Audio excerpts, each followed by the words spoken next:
Hi, everyone, and welcome back to Brian's Horror Corner, and welcome to this horror movie review as part of my 31 Horror Movies in May series. Today, we're going to take a look at a film from the early 80s, kind of a sci fi horror movie that I actually hadn't seen before, and that is David Cronenberg's Scanners. So, that's a great art right there, great cover. So, yeah, Scanners. Let's just go ahead and get into it with the setup and the premise, and then I'll get in the cast, and then I'll get into my thoughts and review, spoiler free as much as I can. So Scanners is a 1981 Canadian science fiction horror film written and directed by David Cronenberg. Um, scanners are In the film, scanners are psychics with unusual telepathic and telekinetic powers.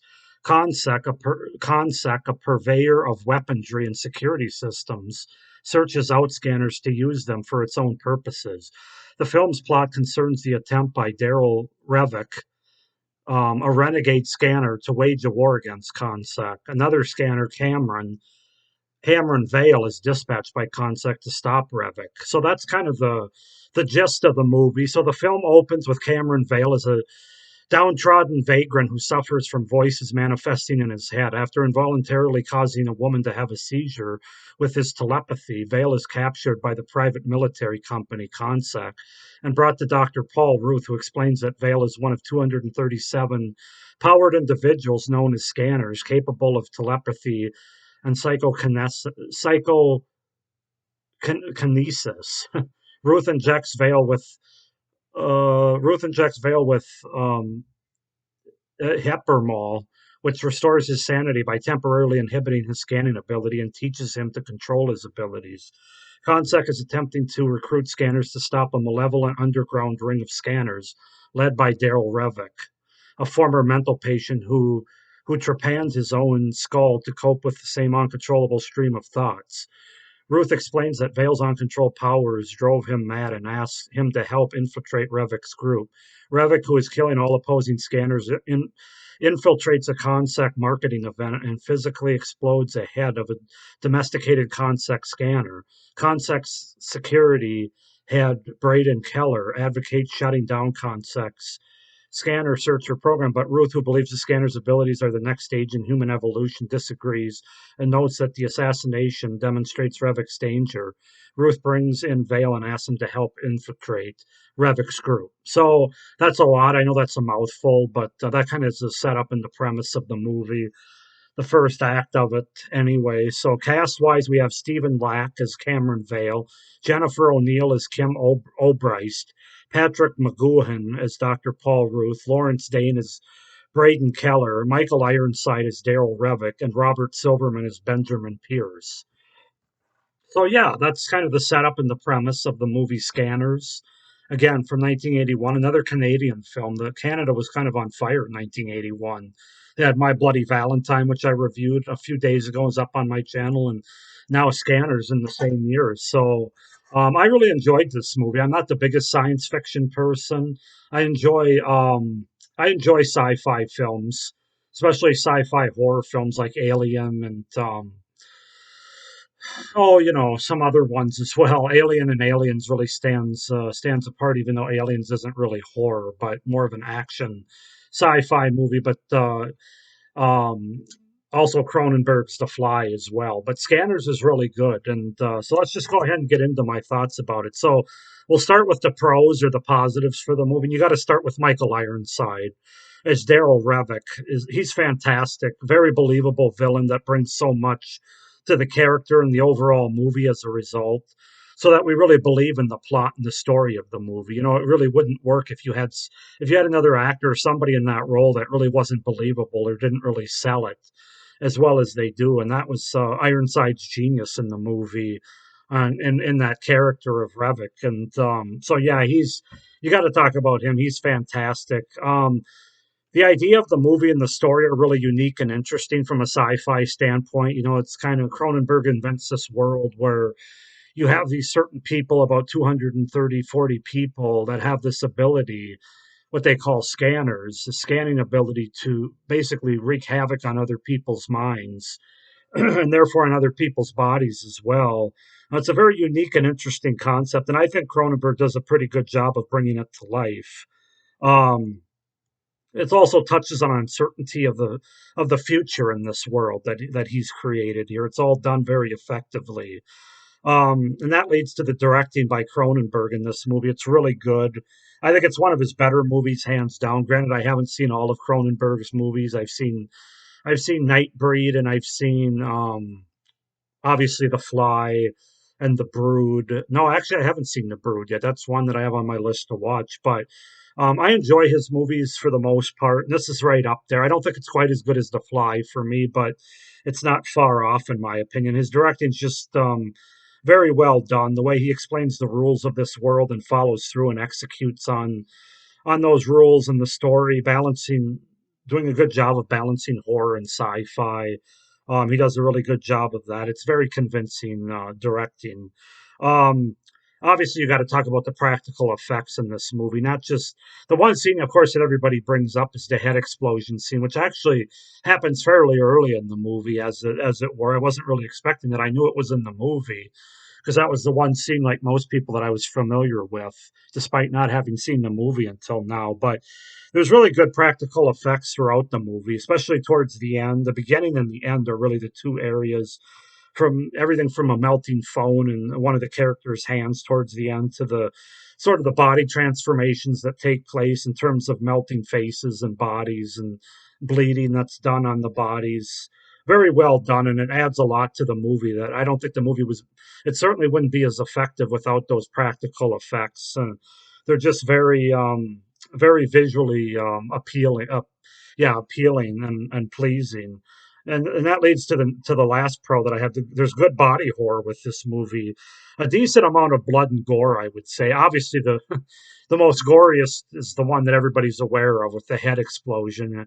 At first, I wasn't exactly sure how they even did that. It wasn't until I watched the documentary on 80s horror, In Search of Darkness, that I realized that it was like a bunch of chicken livers or something with a shotgun, and I don't know, however they did it, it looks like what you might actually see with somebody's head exploding from the inside. It's one of the most iconic images, not just in 80s horror, but I would argue in any horror movie or any movie period for that matter. And yeah, so that's the most goriest scene. But there's pretty good blood and gore effects throughout the movie that are pretty effective. So yeah, I also think there's a pretty good score to the movie as well. I mean, it's not an overblowing score, but it's a good score. You know, I found myself at certain points in the movie really enjoying the music that they use at certain points, the musical cues that they use. So yeah, those are all my pros and the things I really enjoy about Scanners. The beginning, like I would say, the first act and the third act are really solid in this movie. Not just with all the action and the body horror, but just because we get a lot of Michael Ironsides in those areas of the film, and he's definitely the best part of this movie. I do have some cons with the movie as well. The biggest other people have touched on. I wasn't completely blown away by the performances of the leads in the movie, being Stephen Lack as Cameron Vale and Jennifer O'Neill as Kim O'Bryst. I thought they were just kind of there. I mean, Stephen Lack, I can see why he was cast. I think Cronenberg probably used him because he's got the eyes and sort of the look in his head and his face. He's got the look to take on that scanner's ability, especially being able to work his eyes. But acting wise, I didn't think he was all that convincing or all that good in his line delivery or just that character within the movie. Same with Jennifer O'Neill. I mean, as Kim, first of all, she doesn't join the film till like the second act, so she's not even there in the first act, and she just doesn't really do much. I don't know. It's almost like I needed a female in the movie almost, and I don't know. It just those two leads didn't do much for me. I think the movie actually would be even better than it already is if you would have had stronger performances in those two lead characters. They just don't hold up on the same level as Ironsides does in the movie. That's the biggest takeaway. Some things in the movie don't really work that well either. Like Keller going to meet this guy in secret, and the guy's hidden from the audience, as if we have no idea, and it's going to be some big reveal when this mastermind, this guy, is revealed later in the film, and it's not really a surprise, and it's not all that effective how they try to hide him. We kind of know, and it's not a huge reveal as a result in the movie. Not a lot happens in the middle of the movie. I mentioned the first and the third act in this movie are really good, really enjoyable. But the second act, it kind of drags a little bit. It's a lot of the main characters just coming and going to different places, trying to solve this mystery and try to get to the bottom of this network that's being led by Daryl Revick, basically Ironside's character. But really, the first act and the third act are the best parts of this movie, hands down. And then finally, it's obviously the kind of movie it is. It's not overly scary in terms of a horror standpoint. It's body horror, it's sci fi horror. The sci fi horror being that this world that Cronenberg takes us into.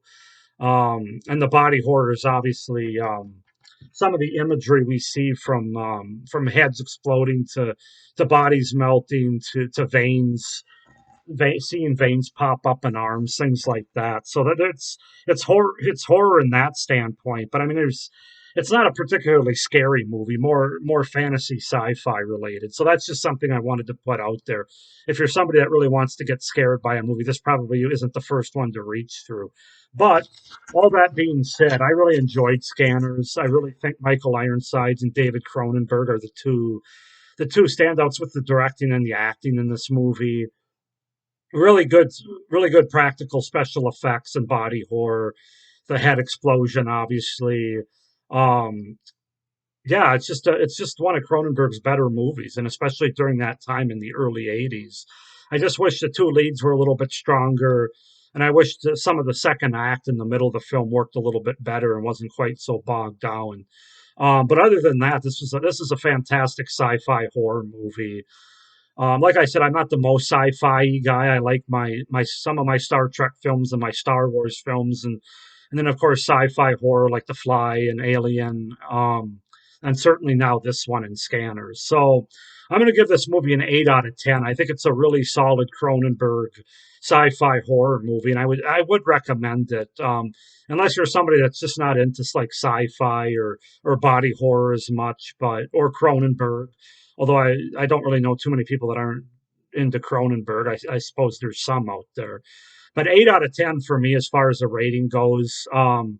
Yeah, I really enjoyed Scanners, especially on a first time watch. So it wasn't quite as hard to follow and get the first time watch as a previous movie that I just reviewed, Donnie Darko, which is more of a sci-fi thriller. But anyway, go ahead and comment down below, guys, what you guys think of Scanners from 1981. Do you love it as much as I do, or like it as much as I do? Do you love it more than I do? Do you not like it? What worked for you? What didn't? Down in the comments below. Please like this video and hit the notification bell below so you don't miss any of my upcoming videos in this series. And please subscribe to my channel so you don't miss any of my great horror content coming up throughout the rest of the year. So yeah, that's it for Scanners from 1981. Thank you very much for watching this movie review as part of my 31 horror movie series, and have a great day. Stay scared. Bye.